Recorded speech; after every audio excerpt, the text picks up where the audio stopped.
Hello and welcome. I'm Al Barrows, and this is UFO Disclosure, the podcast that's meant to show an average person's reaction to all the UFO, UAP news from everywhere and anywhere. So I ask you, are all NHI or non-human intelligences friendly? Do they have a genuine concern over us possibly destroying ourselves with nuclear weapons? Or is the opposite true? Are some NHIs malevolent? Are they surveying our landscape and our weapon systems in preparation for a future war? This podcast looks into the possibility that the latter might be true. Would we be able to win such a war, or are we ill prepared for such a war? Towards the second half of the podcast, I also look at the testimony of the late Bill Tompkins, who claimed to have been part of an operation involving U.S. Navy spies who stole UFO plans and anti-gravity technology from the Nazis during World War II. Stay tuned. It's going to be a great podcast. So why is it that all of a sudden, after 70 odd years of denying UFOs exist, why is there all of a sudden a push from the government for disclosure? There's got to be a reason why the powers that be in Washington, D.C. are starting to say we need to actually say the words out loud, and we need to get language in right now to get this taken care of. Chuck Schumer was and has been a cautious man in many cases. And I don't think he'd be talking like this and pushing this if he didn't think there was a fire behind his back pushing him to do so. The only thing that would make a politician do that and act in that sort of enhanced way where they're in a hurry is that there's some bad news involved in this. And I don't know exactly what it is. And I know that you don't know exactly what it is. People are talking. It's hard to sort out what the sources mean or don't mean. Intelligence officer, scientist, and military officer. Dr. Sean Kirkpatrick, in his first television interview after a year on the job, told us everything is on the table. What keeps you up at night? Technical surprise. And that could be adversary technical surprise or extraterrestrial technical surprise.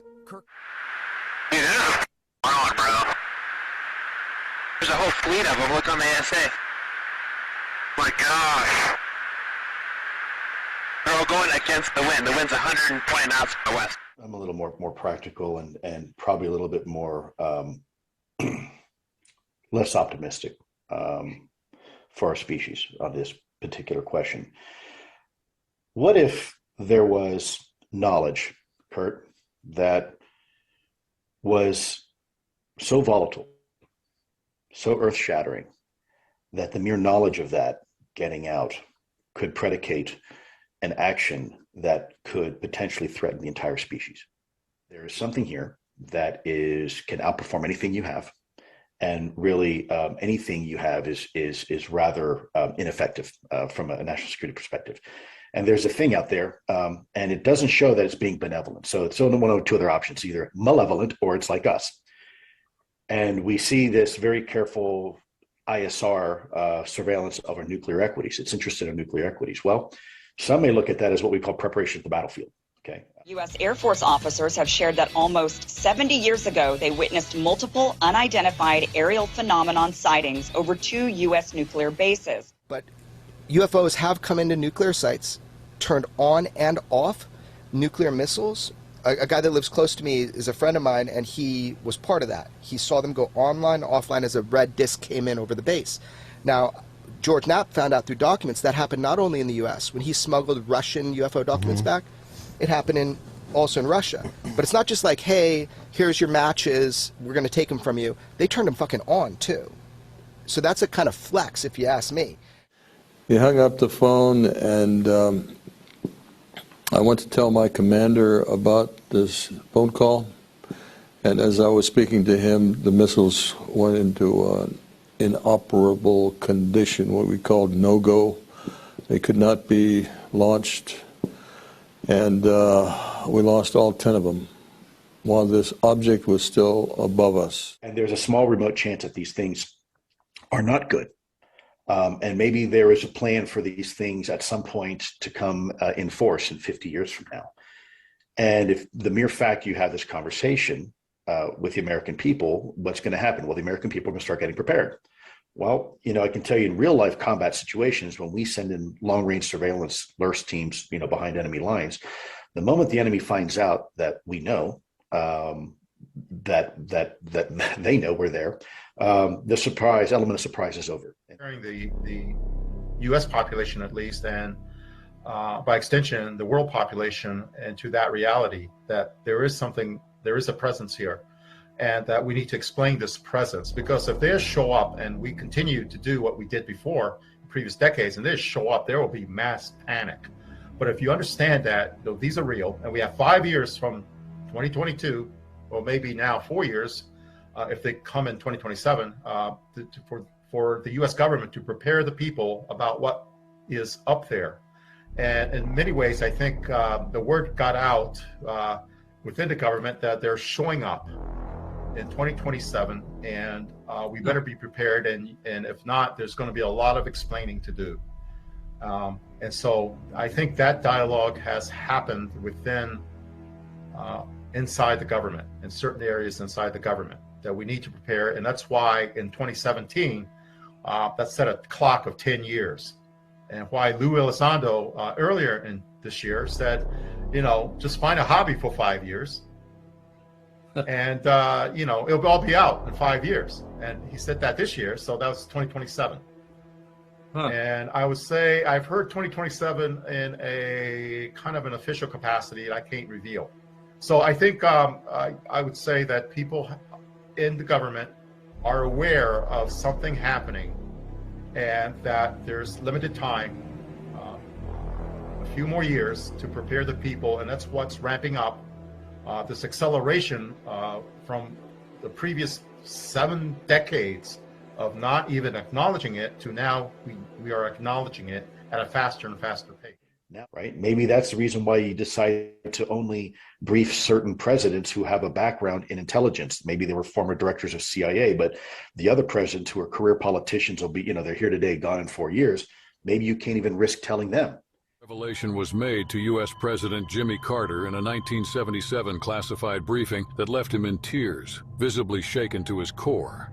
What disclosure could be so monumental, so earth-shattering, that it would compel a president to retract his promise of declassifying all government information on UFOs, potentially shrouding us in even deeper mystery? General public knew or saw what you saw. What would the next week look like? How would the public react?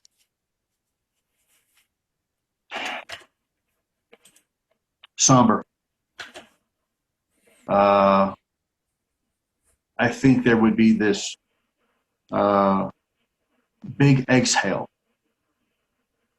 for about a day, and then this turning inward and trying to reflect on what this means to us and our species and ourselves.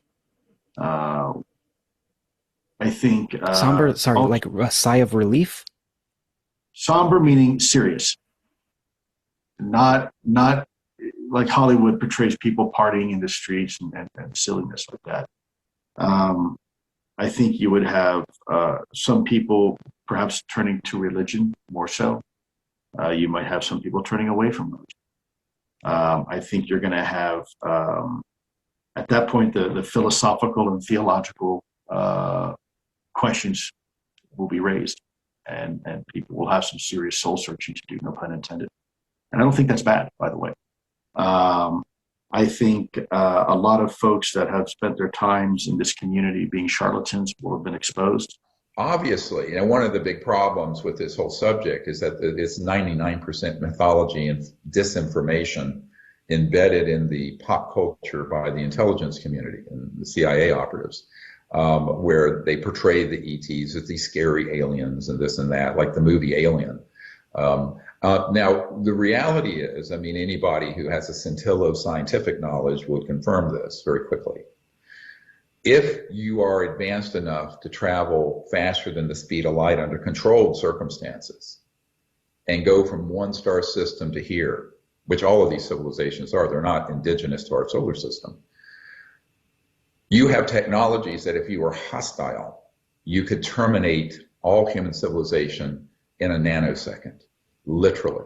and they have not. Maybe we start the international conversation. Say, okay, we realize that there's some things out there that are probably well beyond our petty discrepancies we have with each other. Maybe we really need to start working together on this. And also, you mentioned that the charlatans of the world will be shown to be charlatans. And I, again, don't know much about this UFO community, but people in the comments were saying, did he mean Stephen Greer? So why don't you comment on that? Ooh.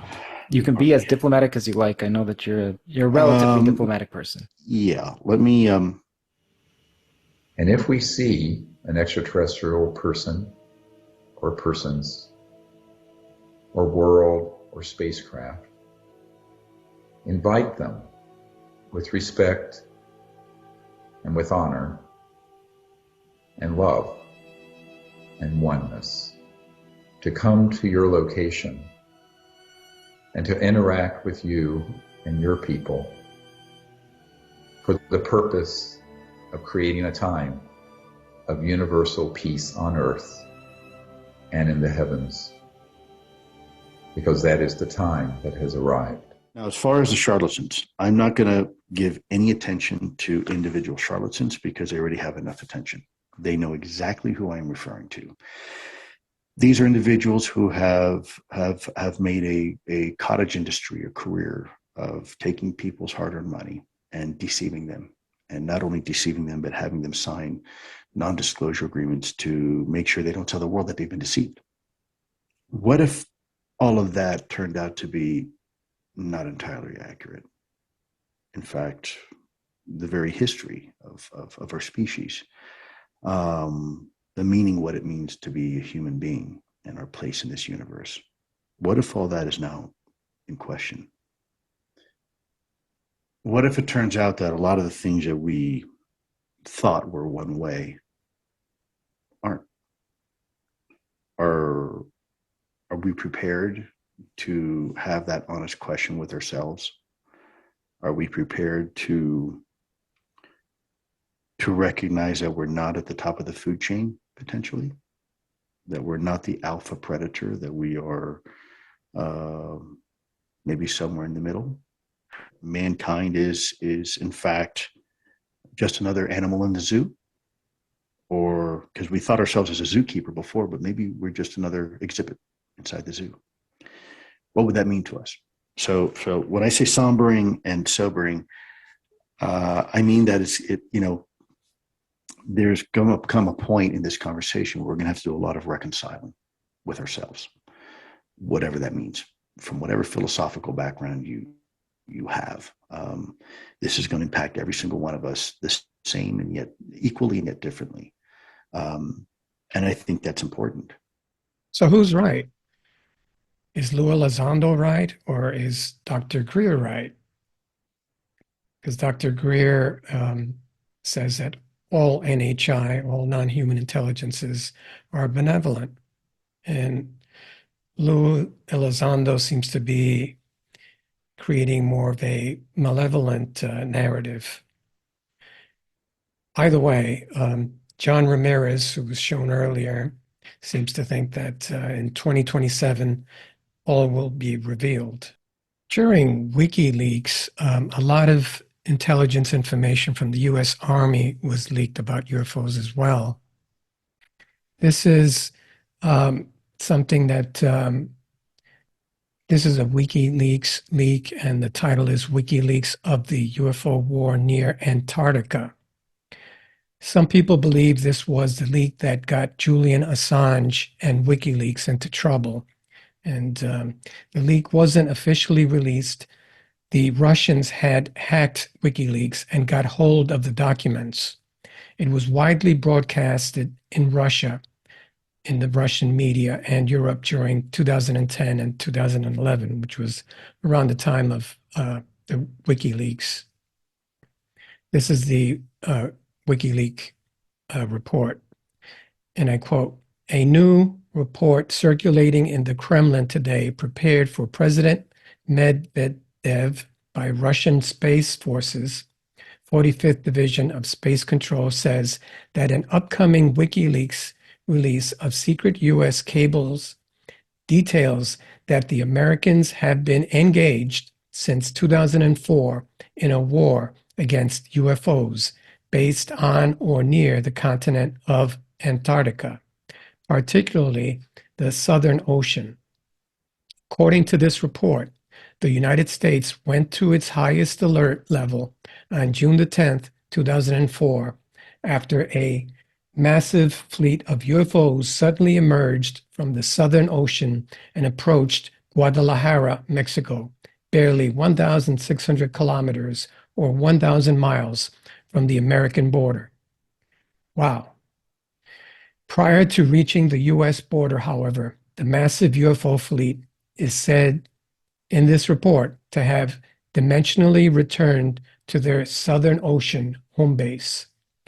The fears of the Americans regarding these Southern Ocean UFOs began, this report says, during the unprecedented events of July 11, 1991, when, during the solar eclipse, these mysterious aircraft appeared by the hundreds over nearly all of Mexico, even their capital city.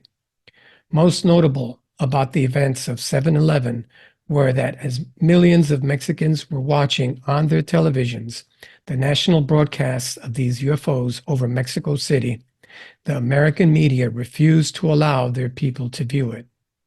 Since 2004, this report continues, fleets of Southern Ocean UFOs have continued to emerge from their bases, with the latest such event being this Friday past, when another of their massive fleets was sighted over the South American nation of Chile. The immediate danger to our world when these massive UFO fleets emerge from the Southern Ocean, this report warns, are the massive waves caused by their sudden eruption from what we believe to be their underwater base, or bases, plural. In the past week alone, the Clelia II, an Antarctic cruise ship with 160 people on board, was nearly capsized when hit by waves generated by these UFOs emerging from the Southern Ocean. And just today, the number one insung has been reported sunk with only 20 of its 42-member crew said saved due to the same cause. Moving on, I have a memo to the researcher John Keel. Okay, so this is a memo sent to the famous ufologist John Keel. This was a memo written for personal friends and colleagues, not meant for public release. Quote, once the UFO powers realize fully that we are aware of their plans, they might feel it necessary to take immediate action. That's quite ominous. I'm going to go into the details of this memo. And this is, the heading says, John Keel, Specialized Research Incorporated, confidential background information, do not publish or discuss in lectures, on radio or TV.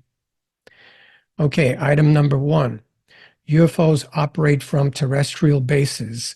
At the present time, there is one or more base per county in the United States. Others are being established at a rapid pace. Number 2, most of the UFO occupants are controlled entities. The majority are only slightly different from us in appearance, but there are marked biological differences. There is no way to determine the identity or location of the controller. Number 3, although they utilize our technology and sciences, their own science seems to be more psychic and physical by our understanding of the terms. Outbreaks of so-called psychic phenomena provide important clues, and the people involved should be interviewed in depth, get their entire life history and their ancestral history. Number 4, they, in quotations, are primarily engaged in A, biological experiments aimed at gradually altering the physical, emotional characteristics of our future generations. B, expanding their bases of operation. C, thwarting or suppressing the activities of their enemies. Other UFO groups racing to achieve the same ends. Number 5, several different groups are in open conflict, but all have the same goals and are using the same technique. Some of these groups are less hostile towards us than others. There is no real way to judge the, quote, friends from the, quote, enemies, end quote. So great caution is advised in all approaches. Number 6, preparations are being made to eliminate biologically unacceptable types among terrestrials. Not sure what that means. A very long-range plan is being followed by all groups. Major changes in the world, birth rates can already be noted. Seemingly natural catastrophes will occur on an increasing scale to further decimate the population. And the final item, which I don't have in its entirety, number 7, advanced inexplicable methods of mind control are being used by all groups more and more brazenly.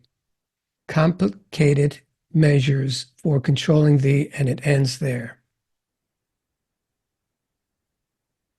That's pretty scary stuff. And it talks about more than one non-human intelligence. So Luis Elizondo seems to know something that we don't. And he's seen pictures of these craft that are pretty much hidden from public. Here's one of the few that I was able to get my hands on, and this one is emerging from the ocean. So they're referred to as transmedian craft. So are we ready to fight the non-human intelligences? There are rumors that we have back-engineered craft, and they're being stored at places like the Lockheed Martin Skunk Works, or stored in underground bases, such as this one photographed here. This is the Lockheed Martin Skunk Works UFO factory at Helendale, California. Could this be a UFO factory hidden in a base underneath Helendale, California? Are we preparing for a battle by reverse engineering craft and weaponry in bases such as this? If we really are preparing for a high-tech war with these NHI, how good is the tech that we've been developing so far? I came across this post on X from Chris, at Chris CYVR, that says Lockheed Martin can grow the skin of an aircraft that contains sensors and stores energy without any wires. Data flows through the structure. They have new materials that can change shape on command, like a muscular material. They can make autonomous aircraft that change shape and make swarms of small ones that learn and interact with a large vehicle. Now that sounds like NHI tech right there for sure. And we have that now. Do things like embed the carbon nanotubes to make conductive structure so that information doesn't flow through a wire next to a structure, but literally flows through the structure. We'll be able to grow or make a structure that, say, is the skin of an aircraft, that inside of that is also contained the sensors or the energy storage or many different multiple functions. New materials that are on the lab bench right now, they can literally change shape on command. They can become almost a muscular material. We could have an airplane that optimizes its shape for the different flight conditions it's in. There's definitely a lot of amazing technology that's going on with the Lockheed Samurai, based on a small maple seed-like looking device. The fact that we can package enough energy for something like that to fly and still carry a sensor, a camera, enough control capability for it to fly is amazing to me. as we go forward, we're going to find new ways of using these unmanned vehicles. They'll probably be autonomous, so they'll be like UAVs, but carry cargo around where there are currently no infrastructure in place. We may have small swarms of small vehicles interacting with a larger vehicle that basically combines the information from that swarm. So maybe one vehicle flies a small distance and another vehicle learns from it and knows which way to fly. Probably what makes sense is a heterogeneous swarm. One where not every element of the swarm is the same. Some elements of the swarm carrying sensors, some carrying other types of electronics. So it's an adaptable system that can adapt to a changing environment and a changing future that is difficult for us to predict.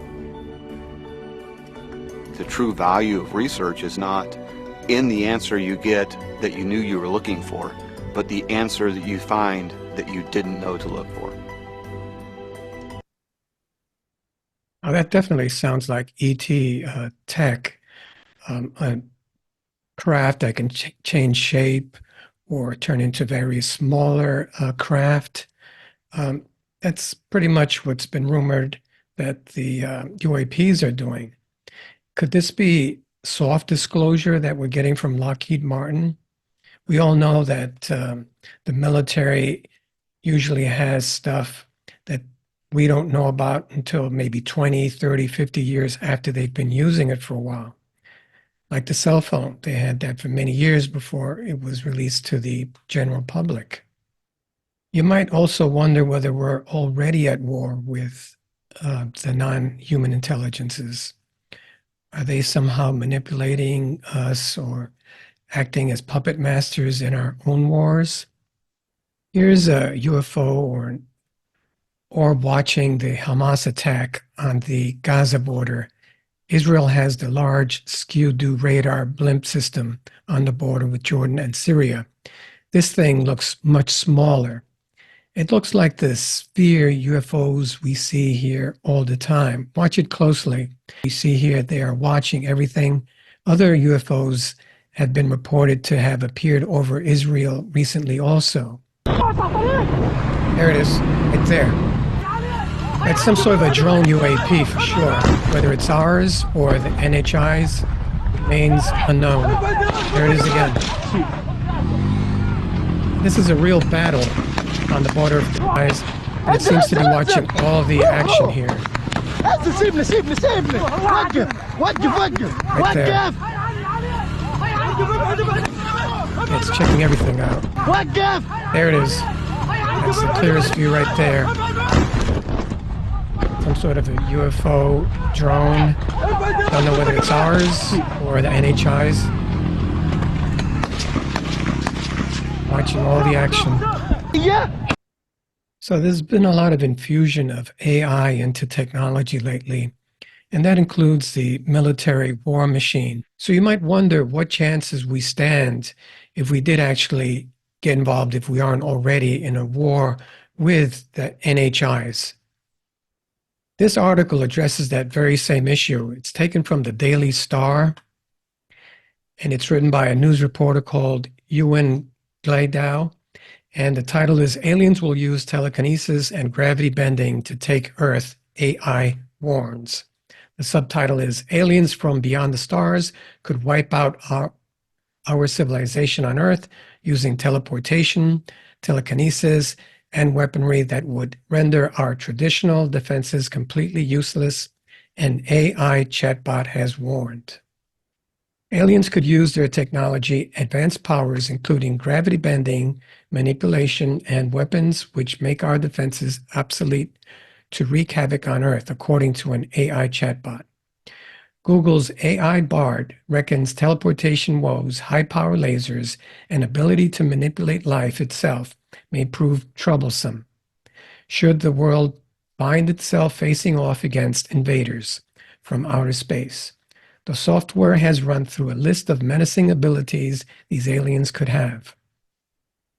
And given that we have no defense against manipulative terror robots or nanotechnology beyond our research, it looks like alien invaders may have the upper hand.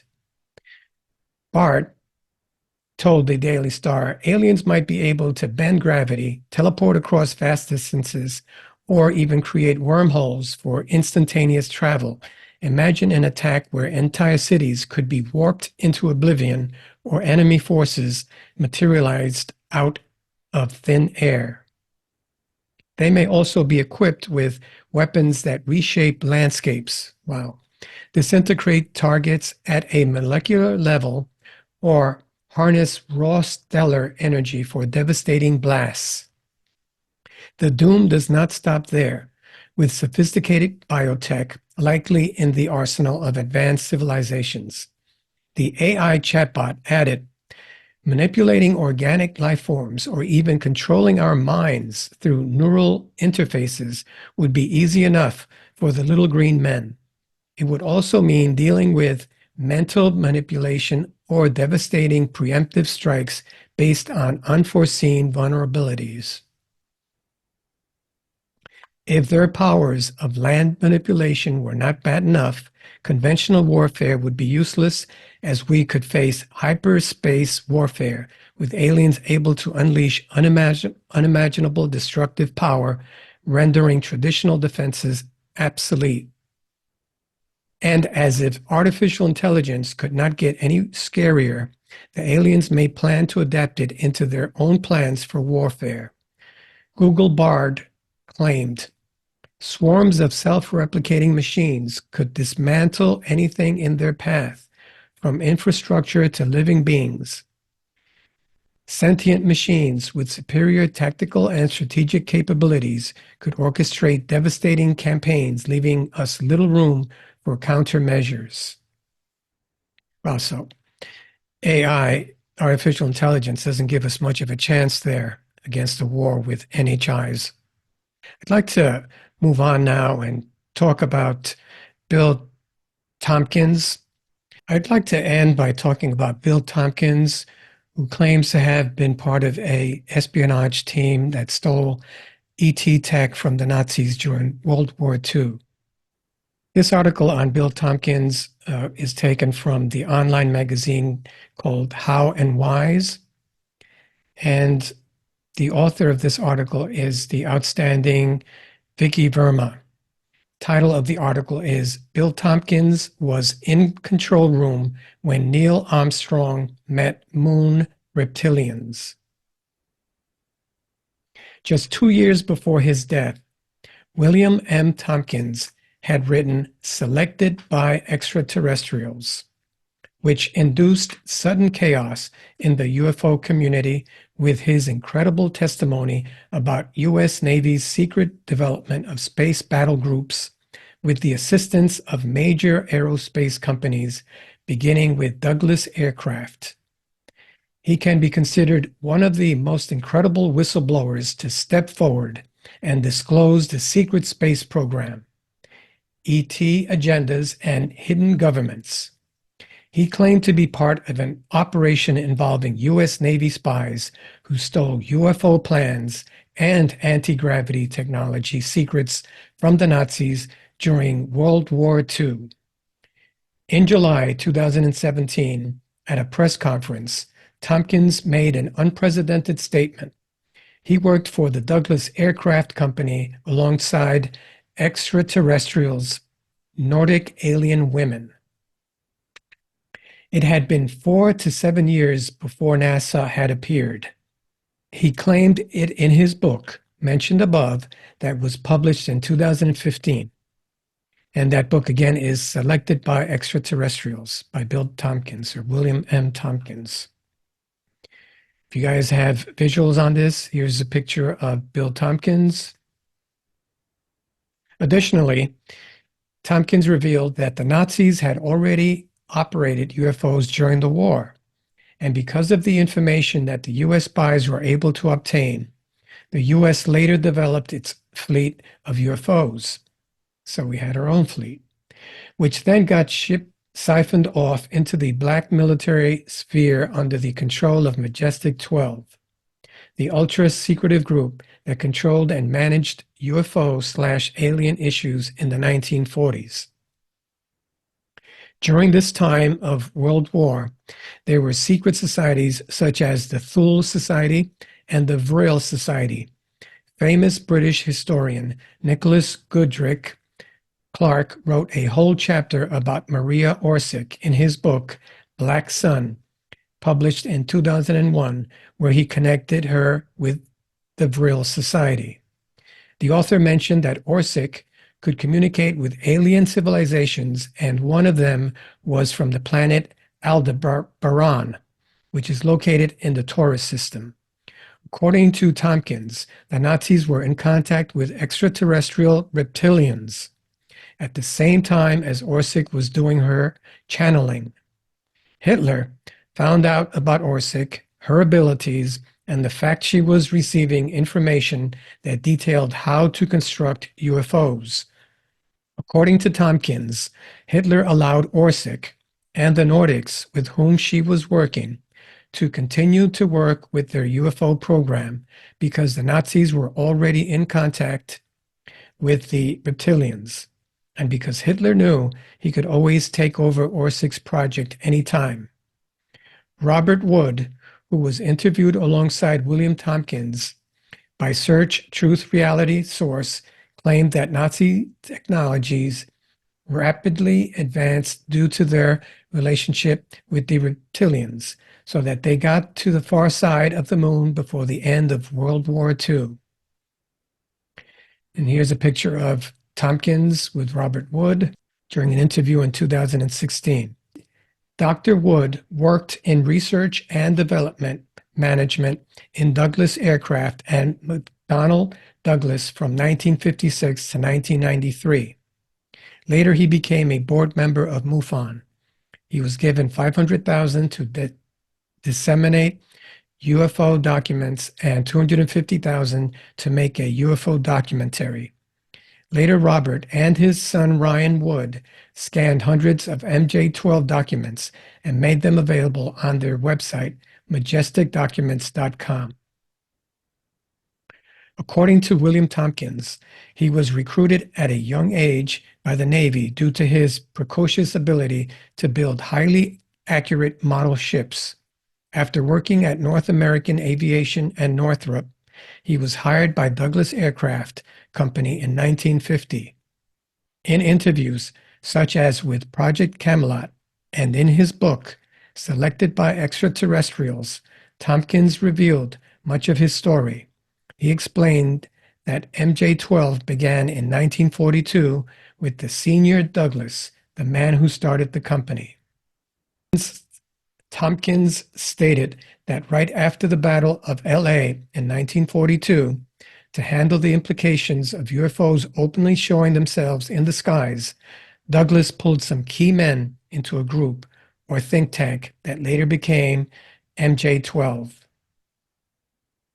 Dr. Wood stated that MJ-12 is mostly associated with the Air Force, no other branches of the U.S. military. He explained that the U.S. Navy started back engineering Nazi UFO crafts in 1942, before MJ-12 came into existence. It took the Navy around a decade to produce functional UFO craft, but they did so eventually. Tompkins stated that when the first astronauts went to the moon, they were shocked to discover it had already been occupied by Draco reptilians. He said that the reptilians, over 9 feet tall, were standing next to their advanced aircraft. Bill Tompkins said they were parked around the side of the crater. Okay, they were not parked on it. They were floating above it. So they were hundreds of these 9-foot reptilian guys standing with their legs.